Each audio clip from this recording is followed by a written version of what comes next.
Hi అండి. మసాలా దొండకాయ అండి, చాలా బాగుంటుంది. ఒక దొండకాయని నిలువుగా 4 ముక్కలు కట్ చేసి సైడ్ పెట్టుకోవాలి.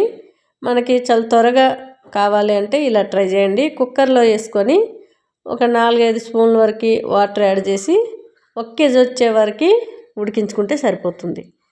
మనం గ్రేవీకి మసాలాకి లవంగాలు, యాలక్కాయ, ఒక పెద్ద సైజు ఆనియన్, 2 టమాటాలు, చాలా టేస్ట్గా అయితే ఉంటుందండి.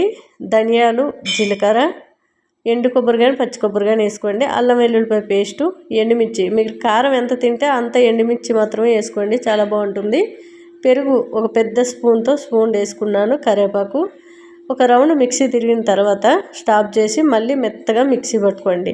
కొబ్బరి, ధనియాలు నానితే త్వరగా పేస్ట్ అయిపోతుంది. చాలా మెత్తగా పేస్ట్ చేసుకుంటే ఈ కర్రీకి చాలా బాగుంటుంది. కుక్కర్ 1 కేజీ వచ్చాక కింద దించేసుకొని స్టవ్ పైన కళాయి పెట్టుకొని కొద్దిగా ఆయిల్ వేసుకొని ఆవాలు, జీలకర్ర, శనగపప్పు, మినపప్పు, సోంపు, దినుసులు వేసుకొని అవి బాగా ఫ్రై అయిన తర్వాత ఆ మిక్సీ పట్టుకున్న పేస్ట్ అంతా కూడా వేసేసుకోవాలి. ఆ పేస్ట్ కూడా కాసేపు ఏపుతూ మూత పెట్టి ఆయిల్ అంతా కూడా పైకి వచ్చే వరకు కూడా వేపుకోవాలి. మధ్య మధ్యలో కలుపుతూ ఉండాలి, లేదంటే అడుగంటిపోతుంది. కొద్దిగా పసుపు, సాల్టు, మనకి దొండకాయకి ఎంత అవసరమో అంత సాల్టు వేసుకుంటే సరిపోతుంది. కారం ఇక అవసరం లేదు, మనం ఎండుమిరపకాయలు వేసుకున్నాం కాబట్టి. మీరు ఎంత కారం తినాలనిపిస్తే అంత ఎండుమిర్చి అనేది యాడ్ చేసుకుంటే మనకి కూరకి చాలా టేస్ట్గా బాగుంటుంది. మూత పెట్టి స్టవ్ మీడియంలో పెట్టి మధ్య మధ్యలో కలుపుతూ ఇలా ఫ్రై చేసుకోవాలి.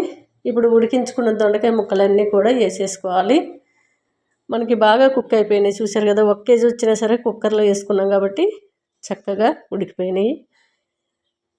మీకు గ్రేవీ అవసరం లేదనుకుంటే ఇలా 2-3 సార్లు కలిపేసి మూత పెట్టుకొని దించేసుకోవచ్చు. నాకు కొంచెం గ్రేవీ అవసరమని కొద్దిగా మిక్సీ గిన్నె కడిగిన వాటర్ మాత్రం యాడ్ చేశాను. నేను రాగి దోశల పైకండి, దీంట్లో ఏమేమి వేసానంటే జొన్నపిండి, రాగిపిండి, కొంచెం మైదా, పుల్లటి పెరుగు, కొంచెం సాల్ట్ వేసుకున్నాను. అలా వేసి కలిపేసి వాటర్తో బాగా కలిపేసుకొని ఒక 2 గంటలు మూత పెట్టుకున్న తర్వాత దోశలు వేసుకుంటే సాఫ్ట్గా బాగుంటాయి. చూసారు కదా, దొండకాయ కర్రీ రెడీ అయిపోయింది.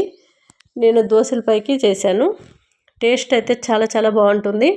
రైస్ అయినా, దోశలైనా, కొర్ర రైస్ అయినా, చపాతీ పైకైనా ఈ కర్రీ అనేది చాలా చాలా బాగుంటుందండి.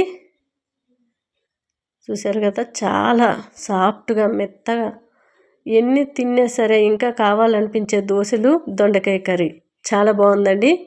మీకు మసాలా ఇష్టంగా ఉంటే ఇలాంటి కర్రీస్ చేసుకొని తినండి, సూపర్ టేస్ట్ ఉంది.